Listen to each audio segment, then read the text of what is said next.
बिस्मिल्लाहिर्रहमानिर्रहीम। अस्सलाम वालेकुम नाज़रीन, आप मेरा यूट्यूब चैनल देख रहे हैं। मैं इमरान खान। इस्लामाबाद की एहतसाब अदालत है और उसने तोशा खाना केस के अंदर आसिफ अली जरदारी साहब के वारंट गिरफ्तारी जारी किए हैं और नवाज शरीफ साहब को इश्तिहारी करार दे दिया है। ये जज मोहम्मद असगर अली साहब की अदालत है, वहाँ पे इस केस की समाअत हो रही है और नैब के प्रोसिक्यूटर ने आज ये मौक़िफ़ दिया कि दफ्तर खारजा के जरिए से मियाँ मोहम्मद नवाज शरीफ साहब को हमने भिजवाया समन और वो तो रिस्पॉन्ड नहीं कर रहे, जबकि आसिफ अली जरदारी साहब को भी राब्ता किया, समन भेजा, मगर वो पेश नहीं हुए।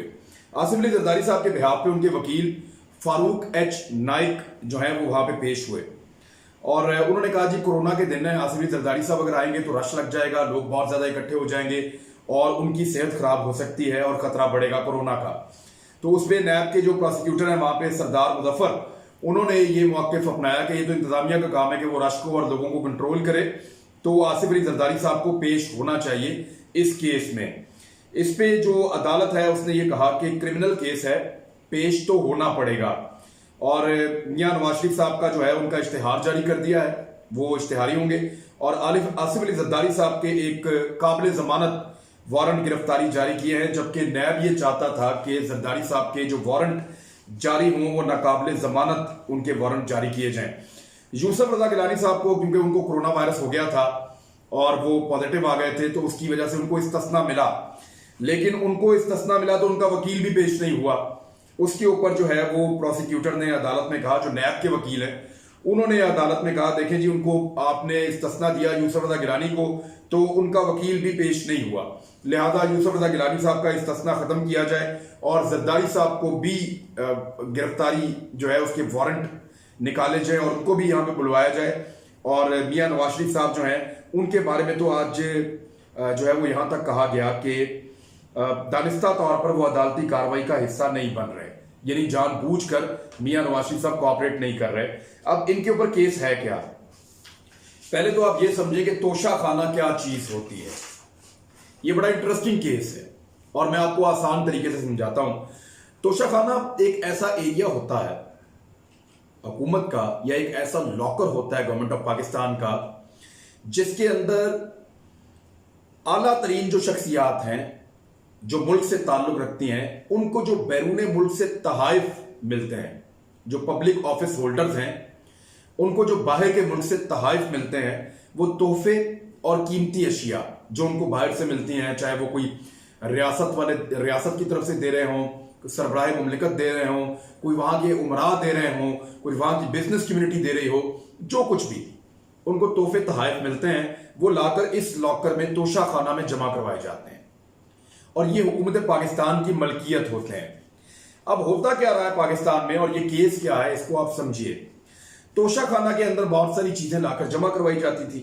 अब जो केस है आसिफ अली जरदारी साहब पे और नवाज शरीफ साहब पे, वो केस ये है और यूसुफ रजा गिलानी साहब इसका हिस्सा क्यों है मैं थोड़ी सी डिटेल आपको बताता हूं। इन्होंने किया ये कि 15% कीमत अदा करके तोशा खाना में आने वाली कीमती गाड़ियां और तोहफे निकाल लिए और निकाल के अपने घरों में ले गए। ये है केस और इसमें जो सहूलतकार का किरदार अदा किया वो यूसुफ रजा गिलानी साहब ने किया। यूसुफ रजा गिलानी साहब खुद भी हार ले गए थे, उनकी अहलिया जो सैलाब जदगान के लिए आपको याद होगा तैयब उर्दगान की वाइफ ने एक हार दिया था, अपना कीमती हार, कि ये जो सैलाब जदगान है उनकी मदद के लिए मैं अपना हार पेश कर रही हूं, तो ये हार जो है इसको बेच के उनकी मदद की जाए। तो वो हार जो है वो यूसुफ रजा गिलानी साहब की अहलिया अपने घर ले गई और उसके बाद फिर बड़ी मुश्किलों से फिर उनसे वो हार निकलवाया गया और बड़ी खबरें भी चलती रही। तो ये अपना माल समझते हैं, अगर कोई बाहर से मदद भी करे या कोई तोहफे भी दे तो अपना माल समझते हैं कि ये हमें मिल रहा है, हालांकि इनको ये ओहदे मखसूस मुद्दत के लिए मिलते हैं और अवाम इनको ये ओहदे देती है और अवाम अमानतन देती है। तो उन ओहदों को जो भी तहाइफ मिलते हैं वो अवाम के होते हैं, वो रियासत के होते हैं, वो इनके अपने जाती नहीं होते। अब इसमें जो नैब ने इल्जाम लगाया वो ये है कि यूसुफ रजा गिलानी साहब ने नवाज शरीफ और आसिफ अली जरदारी साहब को सहूलत फराहम की और तहाइफ को कबूल करने और जाया करने का जो तरीकाकार है उसको तब्दील या नरम किया है और ये गैर कानूनी तरीके से यूसुफ रजा गिलानी साहब ने किया है।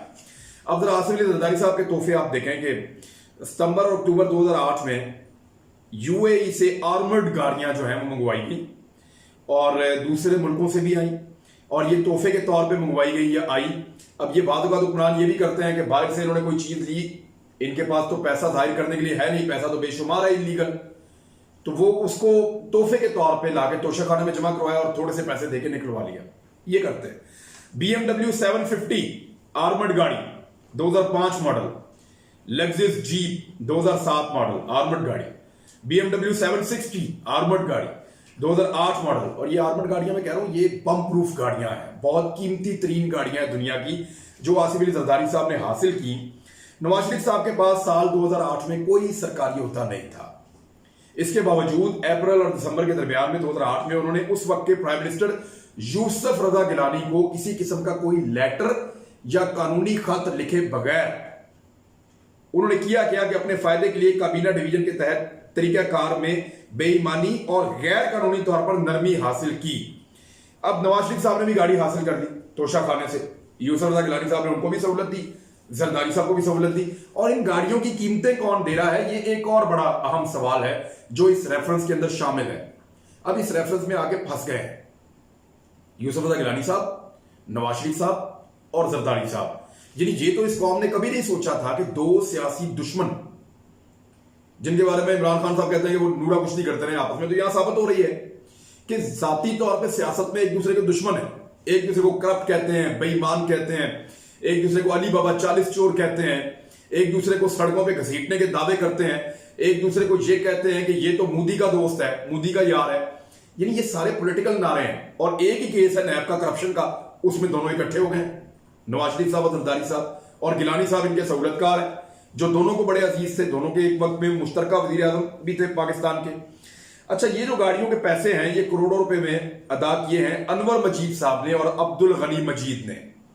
यानी यहां पे भी ओमनी ग्रुप आ गया, जरदारी साहब और नवाज शरीफ साहब ओमनी ग्रुप के बेनिफिशियरी हैं और अनवर मजीद साहब ने, अब्दुल गनी मजीद साहब ने ये जो कानून में नरमी करते हुए बैरून मुल्क से हुक्मरानों और मुअज़्ज़ज़ीन की जानिब से मिलने वाली गाड़ियां जो है उनको बरकरार रखने की जो इजाजत दी यूसुफ रजा गिलानी साहब ने, उसके ऊपर ये अदायगियां जो 15% की हैं ये भी अनवर मजीद साहब और अब्दुल गनी मजीद साहब करते रहे हैं। और इसके लिए अंसारी शुगर मिल के अकाउंट्स, ओमनी ग्रुप के अकाउंट्स जो है उनको इस्तेमाल किया जाता रहा है।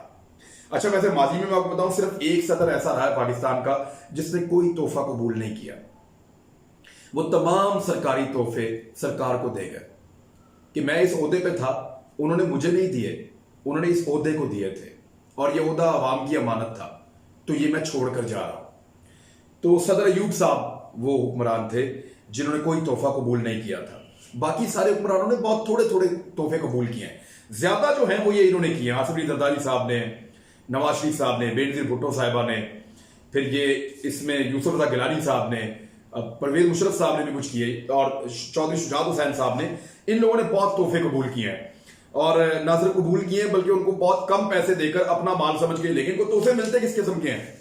गाड़ियां मिलती हैं, कीमती घड़ियां मिलती हैं, जेवरात मिलते हैं, सोने की चीजें मिलती हैं और इनकी बेगमात के लिए तोहफे अलग मिलते हैं, इनके बच्चे साथ जाएं तो उनको तोहफे अलग मिलते हैं।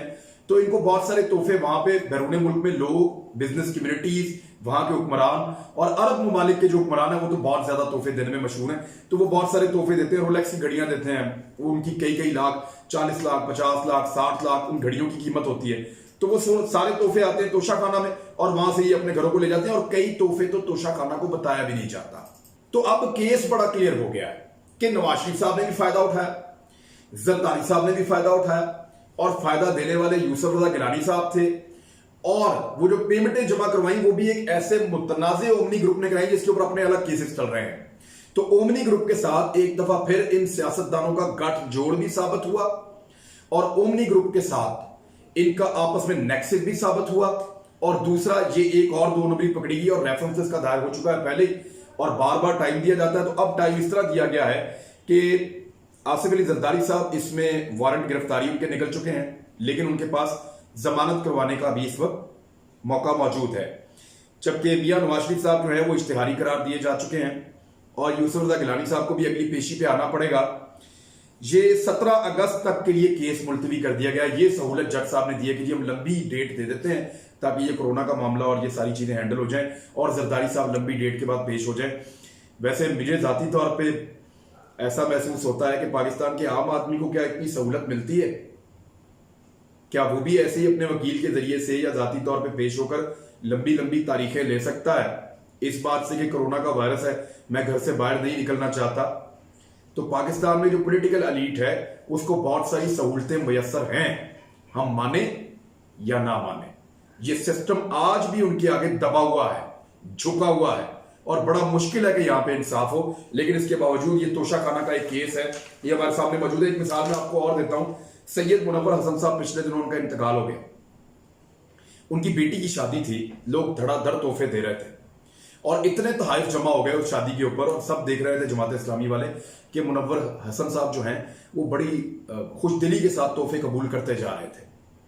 जब सारे तोहफे इकट्ठे हो गए और बहुत बड़ा एरिया तोहफों से भर गया, तो फिर मुनव्वर हसन साहब ने कहा कि ये सारे मंसूरा में ले जाएं।